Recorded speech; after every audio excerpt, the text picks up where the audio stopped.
Since you clicked on this video, I already know 2 things about you. 1, you should be probably studying right now, and 2, you feel like you study for way too long, while your friends somehow get the same results in a fraction of the time. But don't worry, by the end of this video, you will know the secret to becoming one of the effortless top students. Hey there, if you're new here, I'm Bailey. I'm a psychology student living in Germany, and after spending 18 years looking for the best ways to study, reading countless books, trying all the popular methods, and watching pretty much every video about that topic, I feel ready to share my top 6 study tips to maximize your productivity. So without further ado, let's get right into it. Study tip number 1 is be the critic.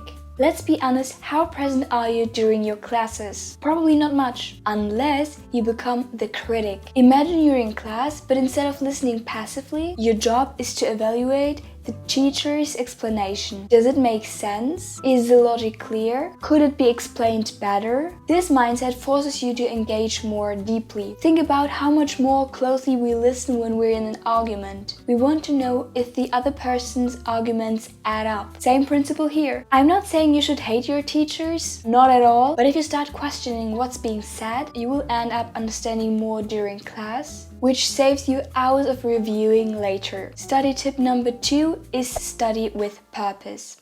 You've probably had this thought before: why am I even learning this? Yeah, me too. But here's what I've noticed. Whenever I got curious about something, suddenly it became so easy to remember, no matter how complex it was. So how do you get curious about something that is actually quite boring? Simple. Look for real-life connections. For example, if you're learning about a disease, search for stories of people who lived with it. Maybe even a celebrity. It helps your brain care, and once that happens, it stores the information more easily. All in all, it's about giving your brain a reason to pay attention. The next study tip is find somebody. Having a study buddy isn't just about motivation, it's a powerful learning tool. When you exchange ideas or explain topics to each other, you find out really quickly whether you've understood something or not. Plus, a classmate can often explain it in a way that makes more sense to you than a teacher who's been doing this for decades and can't relate as much to you. On top of that, you stay accountable and it's harder to get distracted. Definitely worth trying, especially when it comes to language learning. Having someone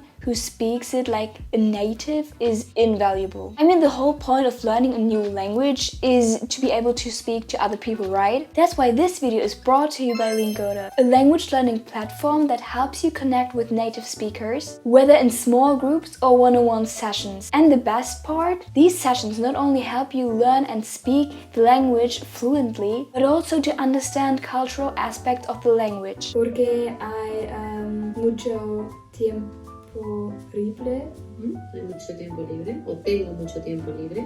With Lingoda, you can book a class at any time of the day, even at 1 a.m. in the morning. If you're curious and want to level up your language skills, feel free to check the link in my description box down below. With my link, you will get a 7-day free trial, and if you decide to continue, there is also a €20 discount waiting for you. So thank you, Lingoda, for sponsoring this video. Study tip number 4 is don't overlook the most obvious. Here's a weird question. How often do you actually highlight the headlines or headings of your textbook? Not often, right? But those headings, they're gold. They basically summarize the whole paragraph that follows. That's why before going into lectures, I usually just skim the headings, not the whole text. It helps me know what to expect and gives my brain a roadmap. If you don't get the material beforehand or you're still in school, just look up the curriculum online and get an overview of what's coming up. It's the same as reading the question before the text or the assignment before the text. Your brain knows what to look for. Suddenly, following the teacher becomes a lot easier. Study tip number 5 is use your voice.